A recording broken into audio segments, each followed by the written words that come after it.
Hello and welcome back to another episode of Adventist A, the Canadian Adventist podcast. I'm your host, Kevin, and today we're joined by my friend Pastor Ta, which is your informal name. So can you give us your full, beautiful sounding name? Yeah. My name is Thandazni Mhlanga.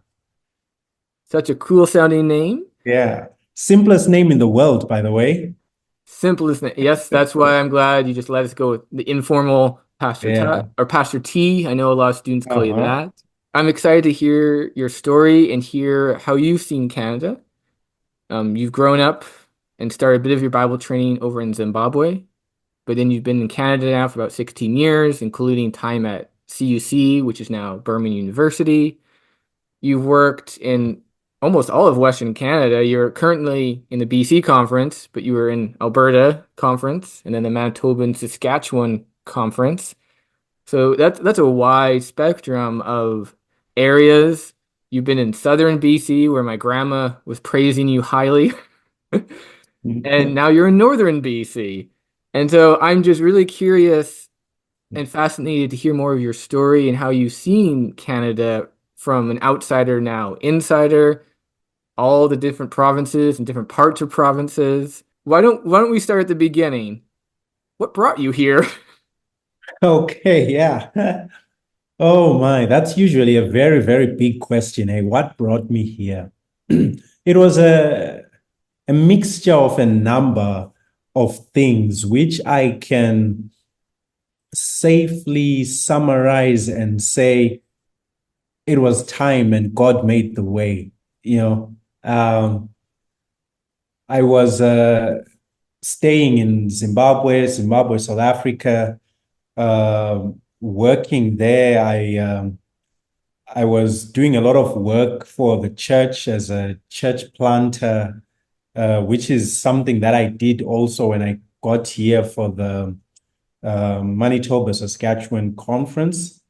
But I also ran my own non-for-profit where the primary focus was to take kids on the street, rehabilitate them, give them an education and all of that, and give them a purpose, show them that they can have a purpose. But the political climate became a bit of a challenge to do that work, and the financial situation also in the country wasn't the best. To cut the long story short, God opened doors. My family and I moved to Canada. When we got here, we stayed in Toronto. I picked up my work, the church, but maybe let me not say it that way, Kev. My passion has always been people. I love people. And in my ministry, it has always been a people first approach. Okay. So I started working with people again, people in all sorts of situations from all walks of life. And God put that burden in my heart again to pursue pastoral ministry. I've always believed that you do not get one calling in life, but you always have to respond to the calling that has been brought to you at that moment. And at that moment, it was pastoral ministry. So, like you stated, then my family and I moved to Alberta, where I went to school and finished my education there. I worked with the Alberta Conference. Around that time, I also did work for the Manitoba Saskatchewan Conference. They sent me out to a place that was once referred to, excuse me, as the Bible Belt of Canada, a little town called Steinbeck, with a huge Mennonite community. I had a great time there. I still have people that I'm still in contact with from my time there, planting a church. Then I was back in the Alberta conference. Then I got a call to the BC conference, and I've been in British Columbia since then. So that's kind of like a summary of my journey. But the one thing that that has influenced me throughout this journey has been that love for people, that passion for humanity, that celebration of our shared humanity. It's, the good things about it and the challenging parts of it, but it's something we all share, outside of the quotes we can choose to wear, as like I'm Lutheran, I'm Adventist, I'm this. We all have this shared humanity. And every call that I have responded to has had that passion for our shared humanity at the center of it all. Well, that's a very interesting part to bring up because in Canada, we pride ourselves of being the place where you can retain your culture from wherever in the world you've moved from. We like to think of ourselves as this mosaic or tossed salad, I heard once, where the pieces are different colors, but when you step back, you see this beautiful pattern of Canadian society, opposed to a melting pot in the United States where you all have become one in an American way. So Mhm. I'm intrigued to hear how your ministry has been able to work within a Canadian context where we celebrate differences, yet the goal of the church is to baptize and increase membership. How do we balance that kind of Canadian context with that drive to, okay, well, I want to plant a church, I actually want to grow it, but then growing a church means people are changing their opinions. People are coming to your church opposed to another church sometimes. Or so how do we honor and work within a country that has cultural rights enshrined and we pride ourselves and we're all so big on it, whether we meet them or not, sometimes and often we don't. But that mentality of, well, you get to be you. So how do we interact with that? How do we do mission work or church work in a Canadian context that is very big on, you get to stay you? Yeah, that was something I realized very early in my journey of pastoral ministry. There is a desire. Well, maybe desire is not the best word to use here. The church prides itself as being this place that is open to all people from all walks of life. And yet, we know very well that we are not ready to embrace into membership all people from all walks of life. That's just the reality of it. And so when I realized this in my journey of pastoral ministry, I had to work through this internal conflict in my mind and in my soul, because I am in this because I love people. And yet what I am seeing is working against the very thing that I believe I am called to do. So I then realized this thing. I mean, I stand to be corrected, but that's where I stand.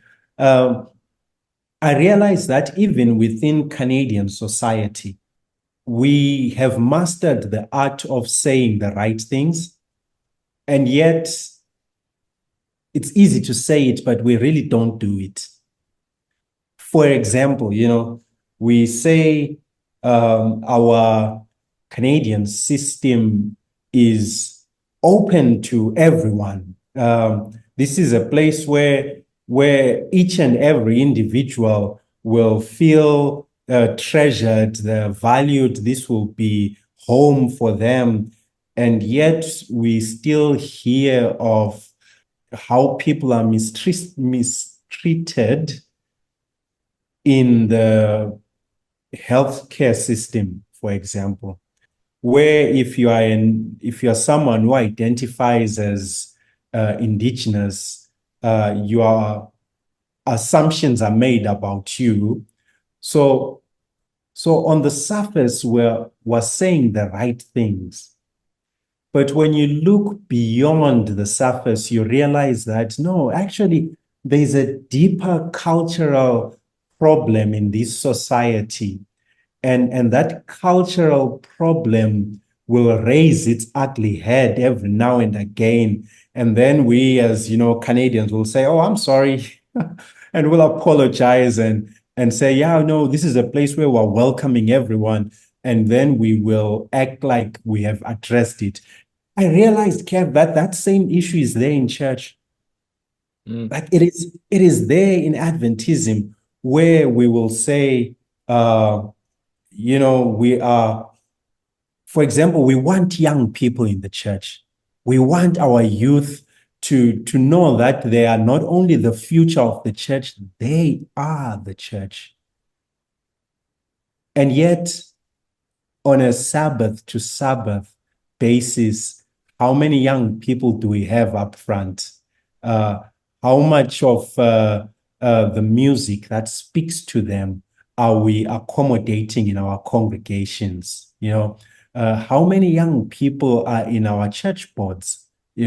How many of them have leadership positions? So yeah, we've mastered the art of saying what needs to be said and what looks right. And yet in practice, it's really, what's the English statement that, you need to taste the soup to really know exactly what's happening. And when I'm tasting this soup, I'm like, what was advertised is not exactly what I am tasting in my mouth. And it's not only what I'm saying here, that it's not a church problem only, it's a societal problem. It's there in Canadian culture, and Canadian Adventism has the same thing also. Yeah, I've never really considered that from a Canadian society perspective. Obviously, growing up in Canada, you can get accustomed to the right words. You can get accustomed to the usage and the way things are. So I really appreciate your perspective coming to this country and being like, actually, guys, you're all surface level. You don't follow up with your words. And I mean, I think back to my experience too, like when people say, "Oh, the youth, not like you said, not are the church." I actually really hate that statement because it hurt me, Yeah. and it's gone on to hurt my students because it doesn't get followed with action. Or like you mentioned, indigenous. I've had indigenous patients who do not want to be written down or qualified as indigenous on paperwork because they're afraid they'll be mistreated in the hospital. Mm-hmm. And Mm-hmm. so, yeah, you're right. We do have these surfaces, and speaking to some of those ways too, indigenous voices have come out and said, well, when you guys talk about your mosaic, you have to realize like that's in parallel to indigenous identity. It's not including, right? Yeah. Because I think that's a Canadian trick as well, is well, we'll include everyone. And indigenous people stand up and say, well, no, we are not Canadian in that way. We never gave up our land and our sovereignty. We're two co-equal parallel nations. Yeah. And so all of a sudden, our mosaic it's being used to diminish and to circumvent Native history as just part of Canada, Yeah. or we attach our Canadian history to Indigenous history. So, for instance, up north where the Inuit Mm. live, right? All of a Yeah. sudden, they're part of Canadian history because we want the claim to the land, and the Inuit's like, well, we actually never really wanted Canada.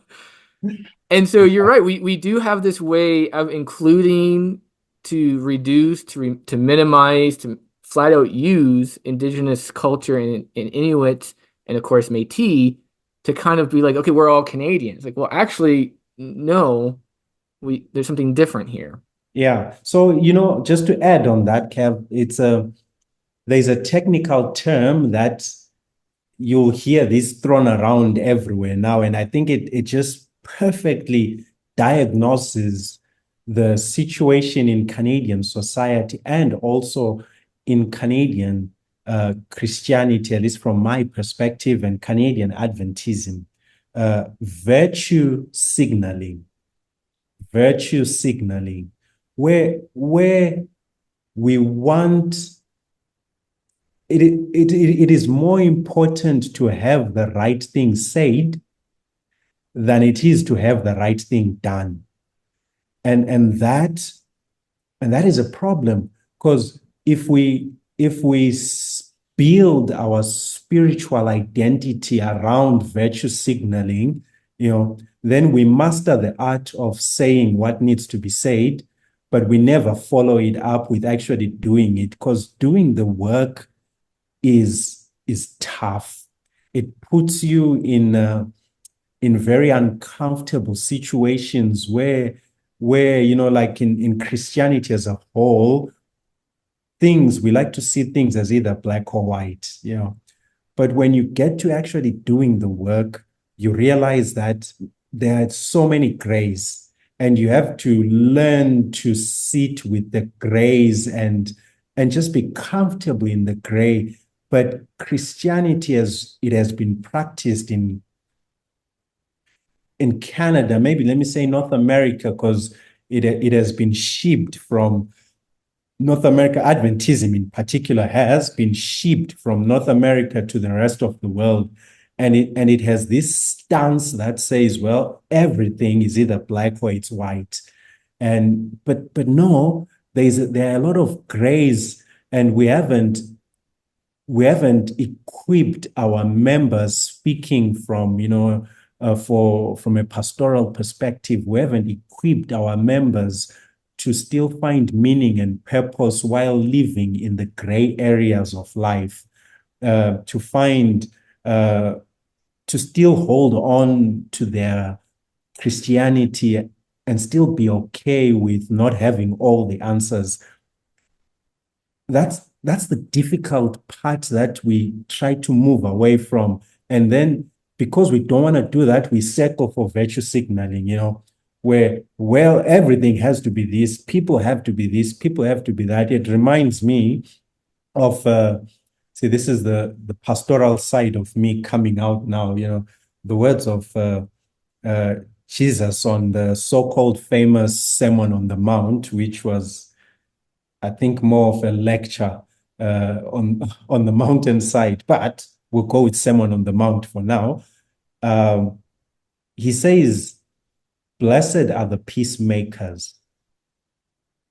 Note, he doesn't say, "Blessed are the peace talkers."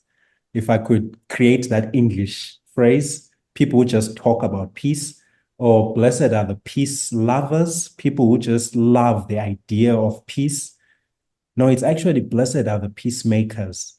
These are the people who get into the nitty-gritties, the everyday stuff of peacemaking, which is difficult, because it means you have to be in a place of conflict and you are actively working for peace. It's not enough to just say it. Say, okay, no, I love peace. No, actually make peace.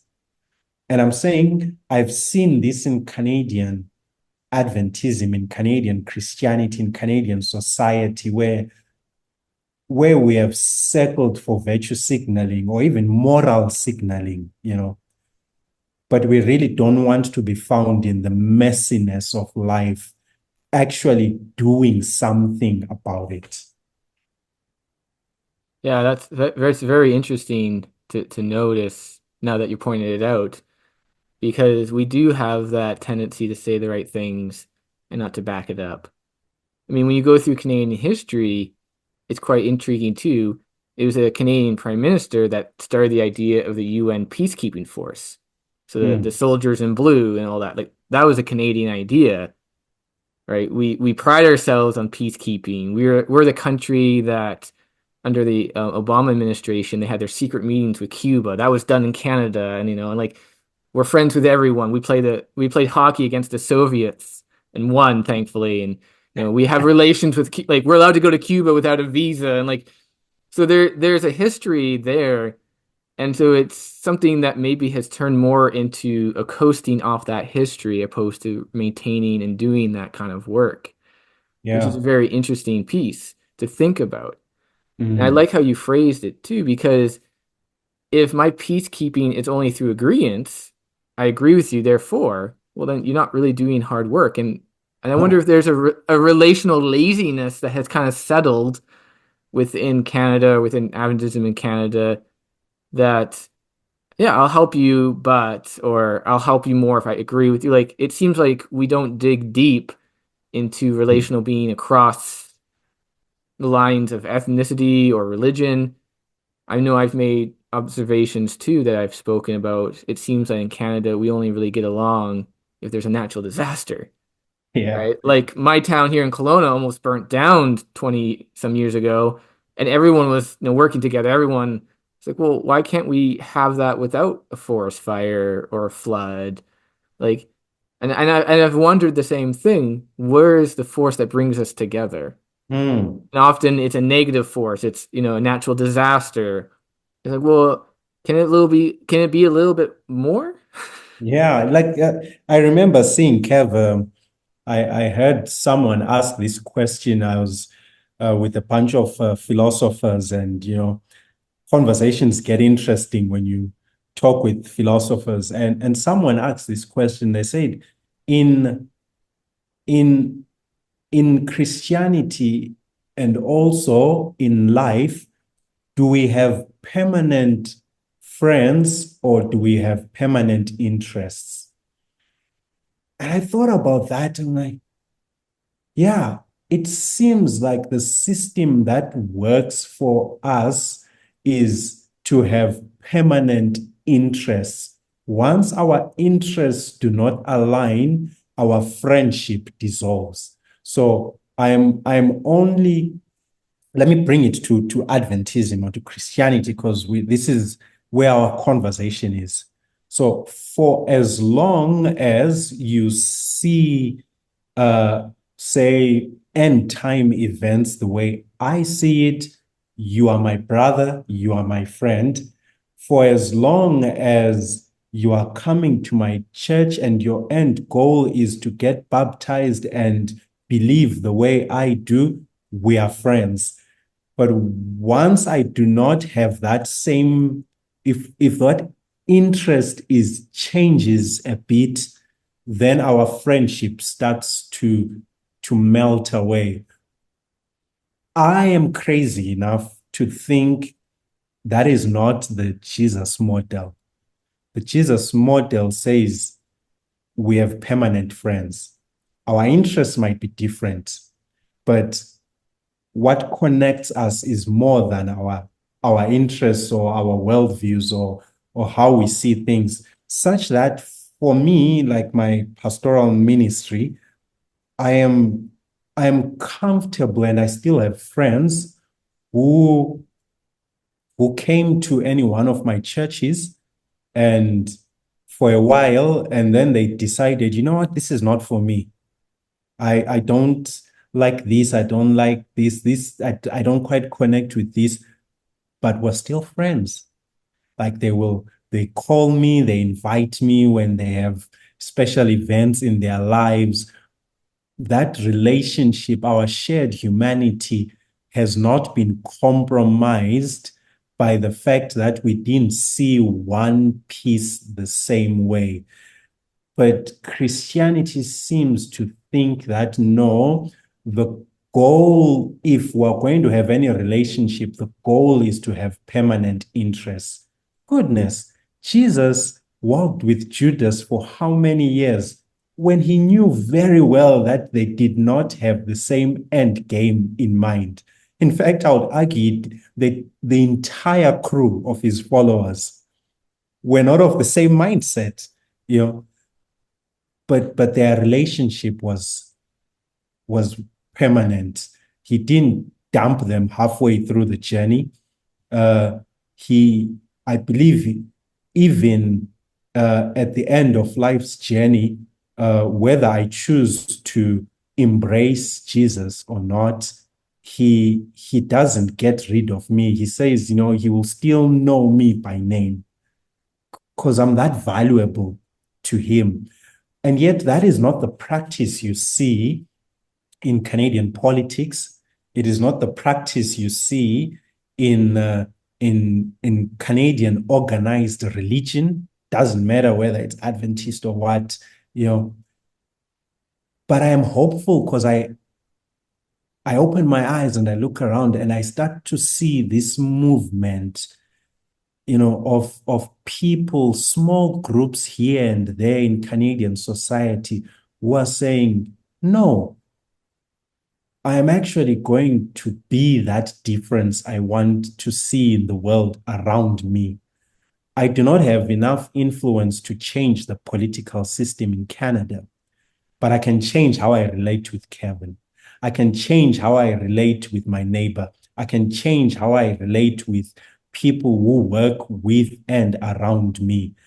I can do something in that small area of my life and make sure that I have permanent friends and not just permanent interests.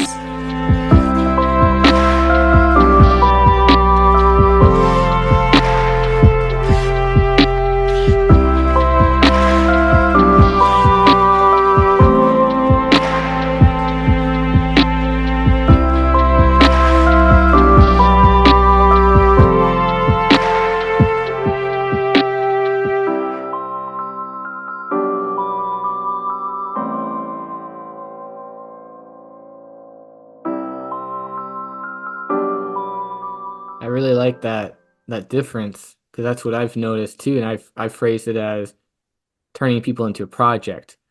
I'm more Mm, interested in what you can do for the church. I'm more interested in what you can become than who you are in this present moment. yeah. And And that's toxic.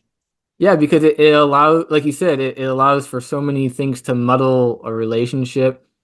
It allows so many external forces to claim our identity, whether it's in political parties here in British Columbia. When we're talking now, we just had a provincial election that isn't quite Yeah. decided.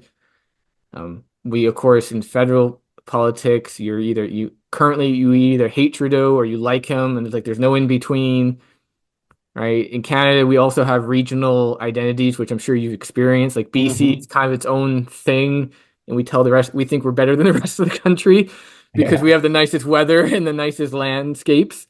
But then you have Mm, the prairie provinces, which are farming, oil, and Ontario thinks it's the center of Canada because it has the most population. You have yeah. Quebec, which is exactly we don't know. And then of course you have the Maritimes and Newfoundland and the Arctic. Like it's interesting to think about how our identities are ingrained and what stories are brought into them and how that Mm, interacts. In Canada, of yeah. course, it's hockey. That's a huge thing. It's a stereotype, but it's true, right? Mm, mm, When the Canucks lose, I get texts. When they're beating the Oilers or they're beating the Flames, I text certain people. I yeah. give pity to all the Toronto Maple Leaf fans out Yeah. there. And so coming back to that, I like it. The permanent friendship that's deeper and beyond those things, right? Yeah. I have friends that cheer for all sorts of hockey teams, which is such a minor thing, but it can become major. I have friends Mm, in most of the provinces, right? You start kind of realize, okay, like what do I allow to get in the way of me seeing this person?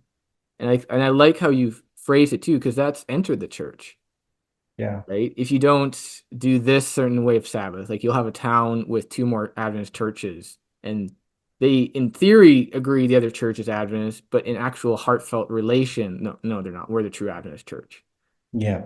and we seem to fester and foster Mm, that I need you to agree and be like me before we can be friends, before I can see value in you in an emotional way instead of just a head, right? As Adventists, we're really good at the head game. Like, okay, I intellectually know you're creating the image of God, but you have a funny accent, Pastor yeah. T.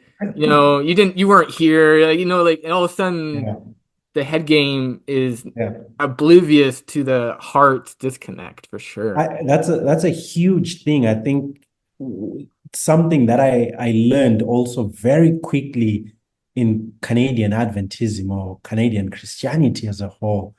Uh, infused into one's belief system is also the story of their origins, where they are, how they, so like where I am right now, there is this northern mentality, where people who are north of British Columbia think in a certain way, see the world in a certain way. And and then those other external identities are infused into a moral standard or a moral value on how I am going to see the other. And so when I come to northern British Columbia, I have a very African accent. I I don't skate. I In my head, I'm like, wow, why would I play on ice while wearing a blade? That seems dangerous to me. I don't do all of those things. My kids do, but I don't. And so when I bring myself, my identity to a very northern British Columbia audience, there are some people, not all to be fair, there are some people who then push back. I don't, I'm uncomfortable with the pushback, but what disturbs me the most about it is when the pushback is given a religious moral value, Hmm. where we say, in the name of Jesus, what you are is to me something evil or sinful or whatever. And then we push back with that. We need to we need to understand that, hey, have your own story identity infused into your religious practice. I'm a big supporter of that.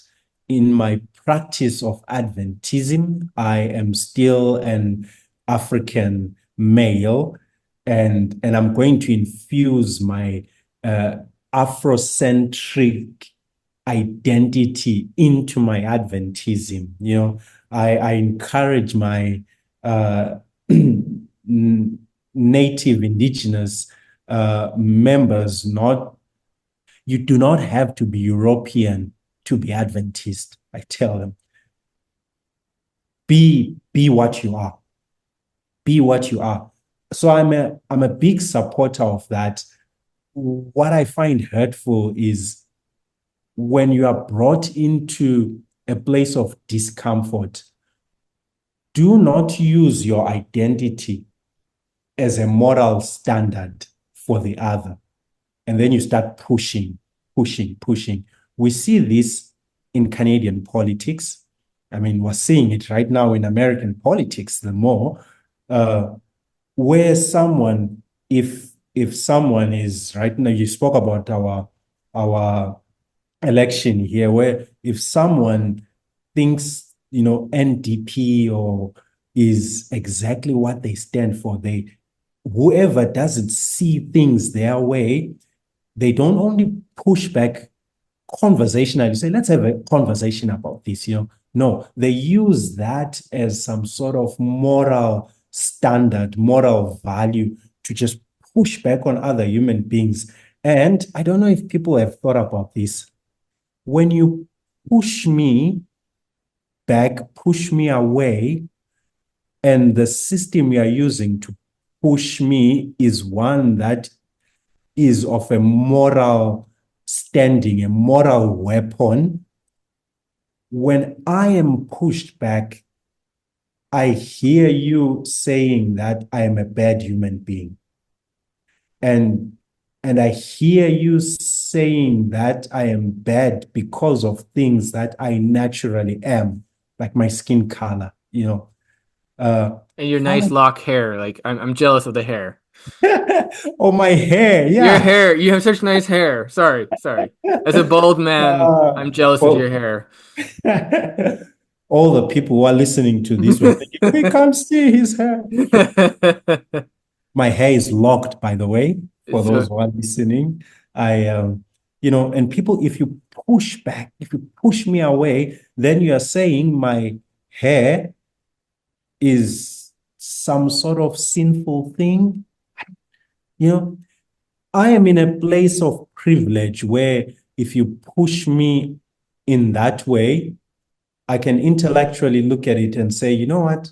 No, that's not true. That's just your own moral value that you are making it sound like it's God's moral value. That's fine. Okay. But I imagine how many other people out there who walk into our congregations and they're still trying to figure this all out. And then we use our own cultural, moral values and we weaponize them as if it's God's cultural, moral standards. You know, how many people in our political system in Canada uh, do they get pushed using these standards, you know? And then we stop and we say, oh, okay, I guess we all think in that way, you know, and then you feel that you are not welcomed in this space. You feel like you're not loved in this space.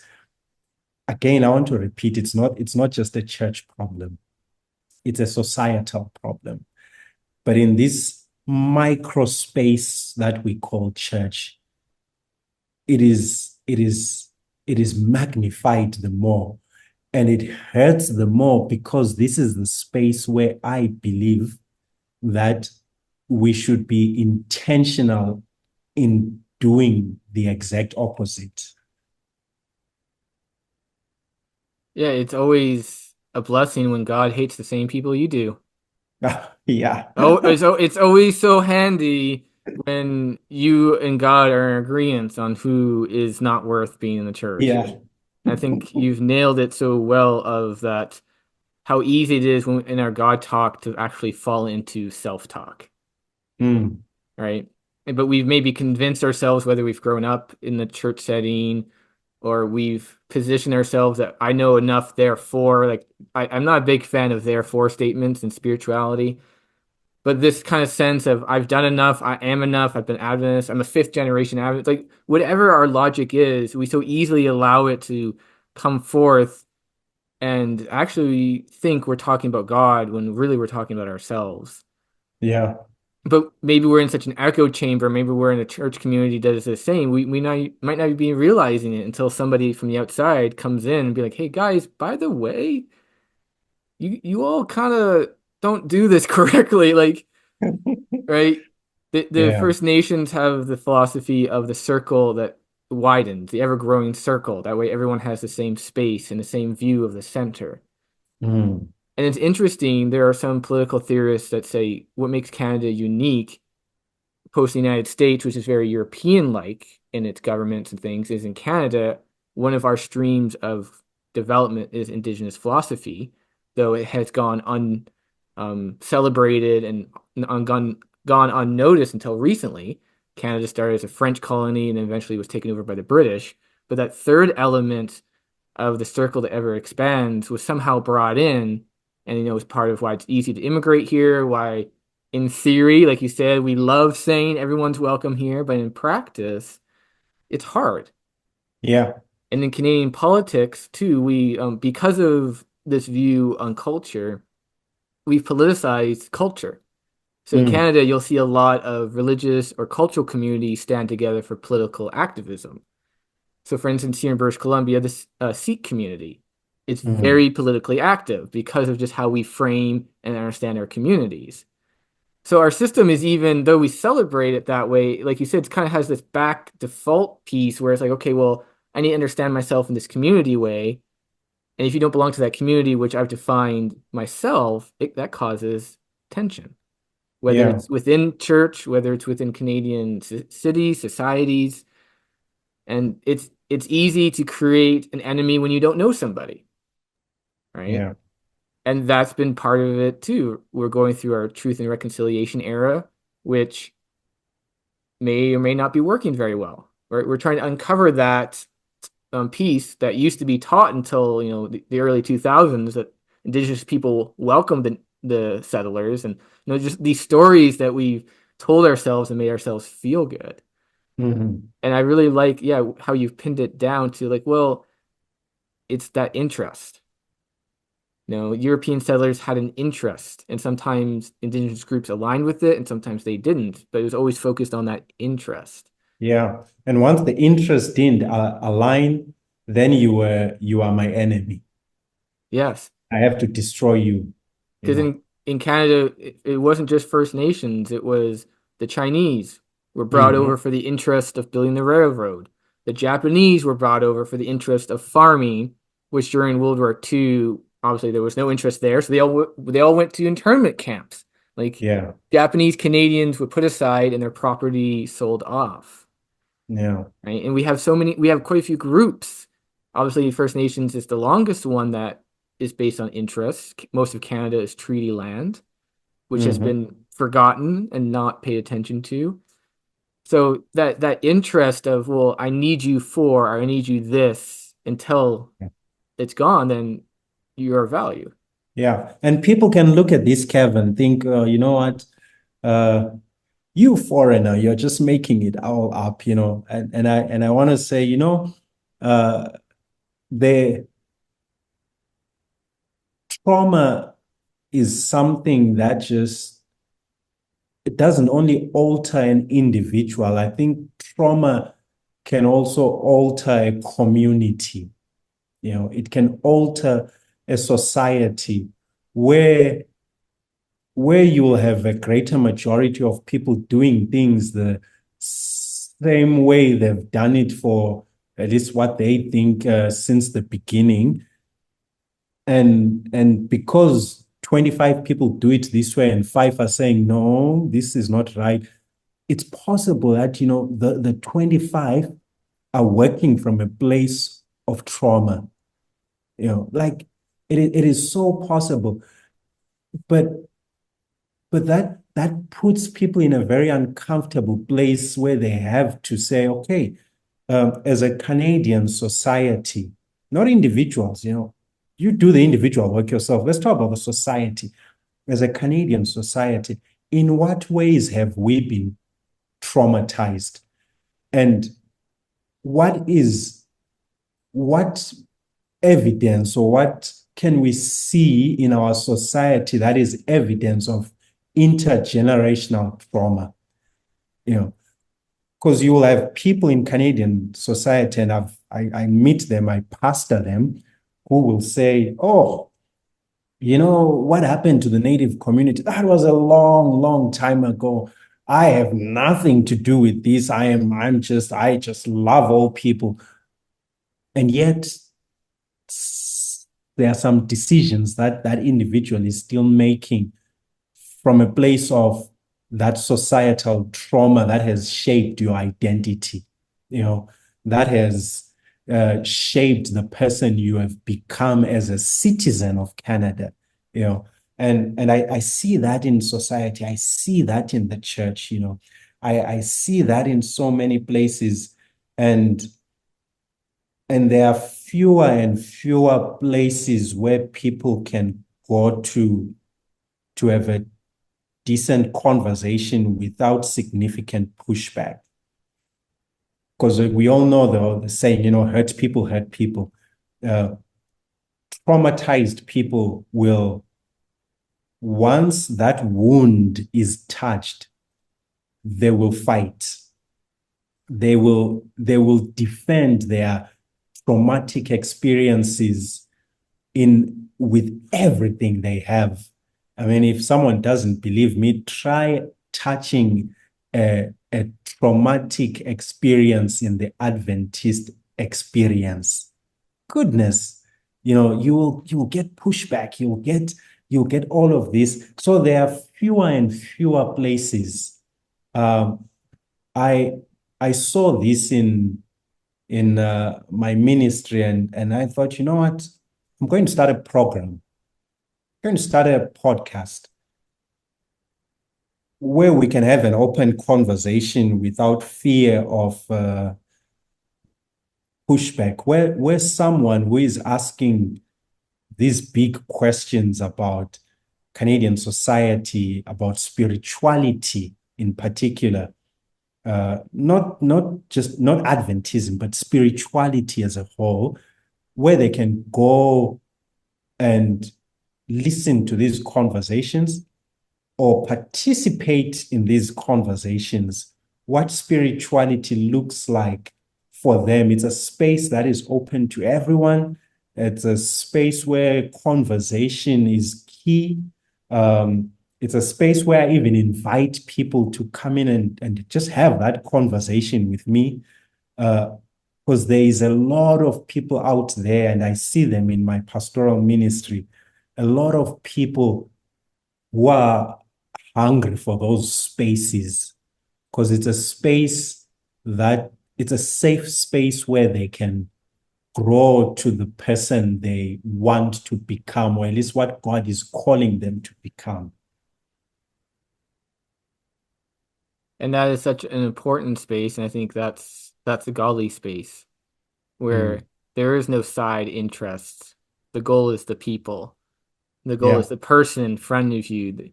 You're not going to use them for, because I know we've been talking big scope, but this idea of interest could also be, well, I just know this person because they play music at church. Yeah. They have a role we keep asking them to do, but we don't actually know the person. We just know they're good at running the PowerPoint or the sound system, right? It can be Mm. that deceptively simple and small. It could be a task-based relationship.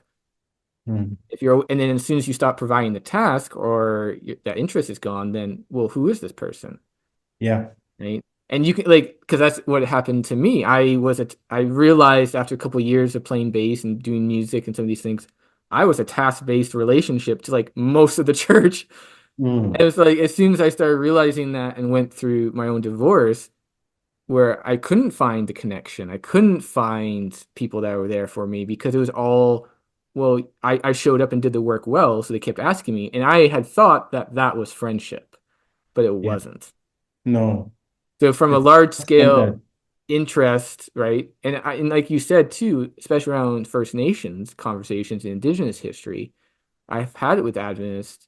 I've had conversations with Adventists who do the distance thing. Mm. And it's like, well, we've benefited from it. So whether it's on that large scale or whether it's a small scale church, the idea of, well, how do we benefit from these people? Are we benefiting because they do stuff? Are we benefiting because we take resources from the land that pays for healthcare? You might not be actively participating or doing it. You might have come to this country after some of that history, but you're still benefiting from it. Yeah. And I think that's the piece that often gets to me is you can distance yourself from these issues, but you still benefit from it. Yeah. And that Yeah. has to be evaluated a little bit more.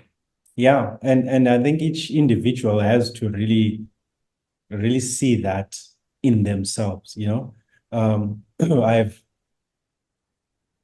it has it has left me baffled during nominating committee in when you are choosing workers in the church. And I mean the vocabulary, the language around that whole process, I think really needs to be revisited because they are not workers, they are volunteers, you know. And when a volunteer says, you know what, this year I cannot do this, suddenly I've seen their value as a person in the church drop. They were volunteering to begin with, but we were valuing this person because they knew how to get the PowerPoint going. They knew how to get our audio-visual system running perfectly. Now that something has happened in their life where they cannot volunteer their time, suddenly they are not as valuable or human enough for us. And I say, no, that's wrong. That's wrong. I try in the congregations I have pastored that we we value the person above anything, including how we do church. The person, the individual, is the most valuable person in our congregation. I I often say to my church leadership, I say to them, we would rather do church simple and keep people than overcomplicate it and lose people.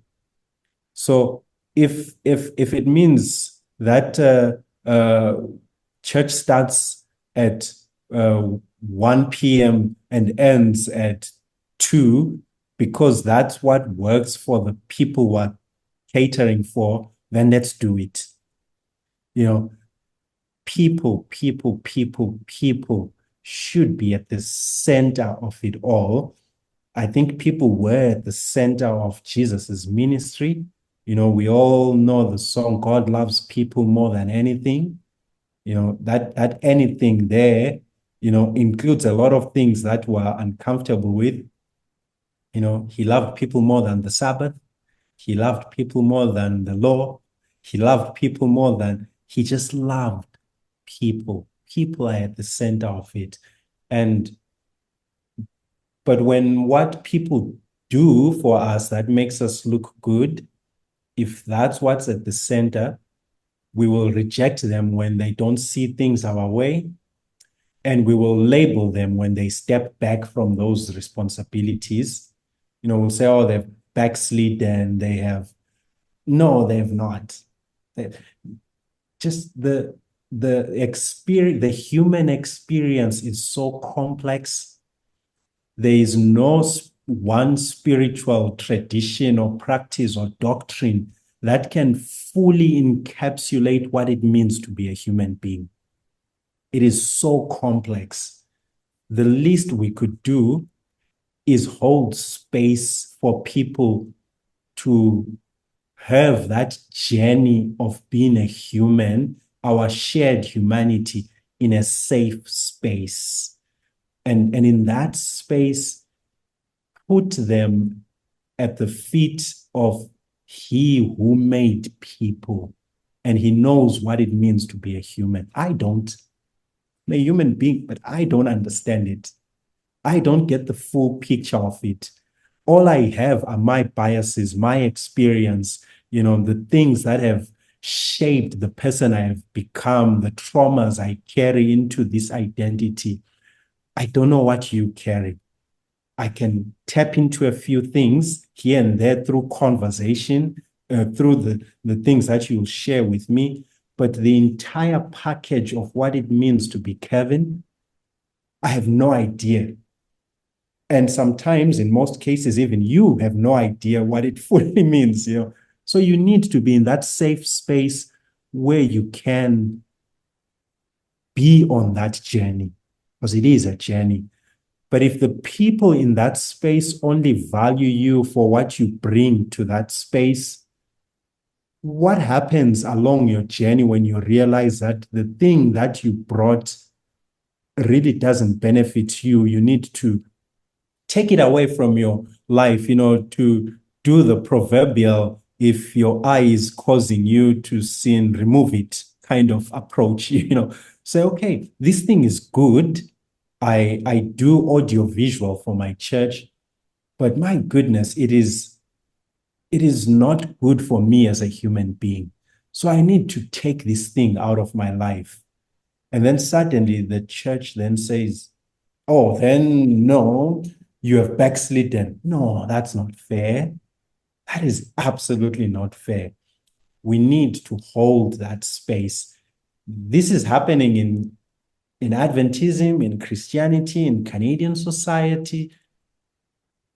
It is there. It is everywhere. But I think, Kev, I need to say this because, people will say, oh, this guy is so bitter about it all. There are some good things in this society. There are some good things in Adventism. There are a number of good things in Canadian political system. There are a lot of things that I am today where I can look back and say, I'm grateful for the experience I had as a pathfinder. I'm grateful for the experience I had as an adventurer. I'm grateful for one individual in my youth experience who said to me, you know what? You communicate well with people. the next Pathfinder Day, you will be our speaker. And I got that experience from that individual. So it is not all bad, but surely there are some things we could work on. Exactly. And even not to vilify working or doing volunteer work in the church, but to elevate the person above the job. Yes. Having the opportunity, one thing I love about church is its openness to having a kid preach for the first time, like I got to, which has led me Mhm. here. It's it's the opening for the kid to play bass guitar for the first time and realize how much he loved it, which was me. Like I do see the gifts. I went to an Adventist high school. My pastor and my teachers gave me gifts that other people in other settings don't have. We Mm. can allow the musician for their first try. We can allow the kid for the first time giving a public prayer. Not all churches have that openness in their services. Yeah. But it's if we settle them into that box that you only play bass, you only do this, then all of a sudden a blessing, an opportunity has become an encapsulating interest. Yeah. And I think, like you said, it's a good thing that can end up being a bad cage is if we don't put the person first. Yeah. So I want to thank you for your time and for your work and for creating that space. If you are interested, I will also put a link for the listeners to your podcast, Never Black and White, which I know you have invited me on, so I'm excited to hear that. And then you're on this one, so we're clearly working together on something. We're Yeah. scheming, doing something. Mm. But thank you so much, Pastor T, for joining us. Yeah. Kev, if I could also add, on top of the podcast, also, I also have another YouTube channel that celebrates people, called Inspired Passions. And all I do on that channel is just let people talk about their interests, what sparks joy in their life, and the lessons they've learned from that. And you just meet people, and you can go to that channel and find someone who has an experience similar to yours. So I invite people also to just go there. Inspired Passions. You'll meet people from all walks of life there. And also my Never Black and White podcast. But thank you for having me here.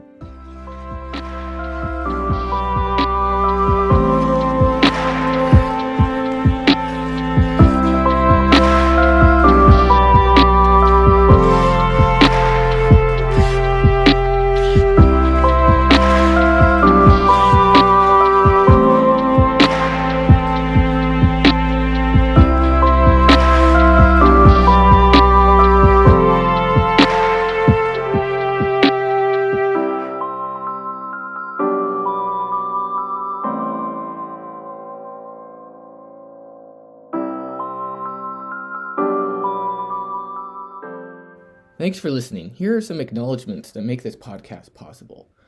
First of all, these conversations are hosted on the ancestral and unceded territory of the Okanagan people.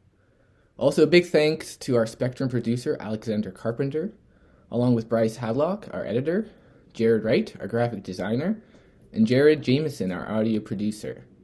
Conversations like these cannot happen without the continued support of donors like you.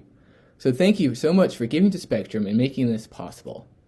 Until our next conversation, have a good one, bud.